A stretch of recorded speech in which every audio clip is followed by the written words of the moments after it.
கும்பத்தோரை படைக்கு வந்துட்டோம்மா. சமாச்சாரம்லாம் ஏற்றி அப்படியே நிற்கிதுமா. இந்த செட்டு தாம்மா போட்டிருக்கு, ஒரு செட்டு போட்டிருக்காங்க. இப்போ அதான் அந்த மாடு 2 மாடு கட்டியிருக்கு, ஒரு மாடு அவுத்துட்டு போச்சு. அதை பிடிச்சி இப்போ கட்டி போட்டிருக்காங்கம்மா. 2வது இந்த செட்டுமே ஆடுதுங்கம்மா. இதுதான் ஆடுது, சுத்தமாக ஆடுது. ஏறுங்க, சரியான ஆட்டம் ஆடுது, அதெல்லாம் ஆடுது. இப்போ எங்களுக்கு போட்டு கொடுத்துருக்கீங்க இந்த கிடக்கு, இந்த தகரம்லாம் கிடக்கு, சொன்னது கிடக்கு, கீத்து கம்பு எல்லாமே கிடக்குமா.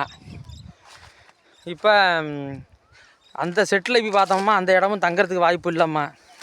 இடமெல்லாம் சதான்னு கிடக்கு, கீழே தரை தான், அதுக்கு சைடு கிடையாது, படுதா வச்சு தான் அடைச்சி வச்சுருக்காங்க. இப்போ நீங்கள் சொன்னீங்கன்னா அந்த மாடி வீட்டில் தங்குற மாதிரி எங்களுக்கு வீடு செட்டு போகிற வரைக்கும் நீங்கள் தங்குறதுக்கு அங்கே பர்மிஷன் வாங்கி கொடுத்தீங்கன்னா நாங்கள் இருக்கலாமா. எல்லாம் இங்கேயும் கரண்ட் இல்லை, ஒன்றும் இல்லைங்கம்மா. அங்கிட்டும் இம்மா போய் ஒயர் போட்டு இழுத்தா தான் முக்கியம். ஆனால் 2 பாட்டி தான் இருக்காங்க அந்த வீட்டில். அப்படி தங்கிக்க வேணால் பர்மிஷன் இருந்தால் சொல்லுங்கம்மா. இதுதான் இடம். இந்த அதில் சோளம் போட்டிருக்காங்க, இதில் விவசாயம். இது போர் செட்டு, இது தொட்டி, பழங்களை வைக்கல். தான் மாடு கட்டியிருக்கடா. அந்த பிச்சை எடுக்கிறதா சீட்டு போட்டு தராங்கிறாங்க.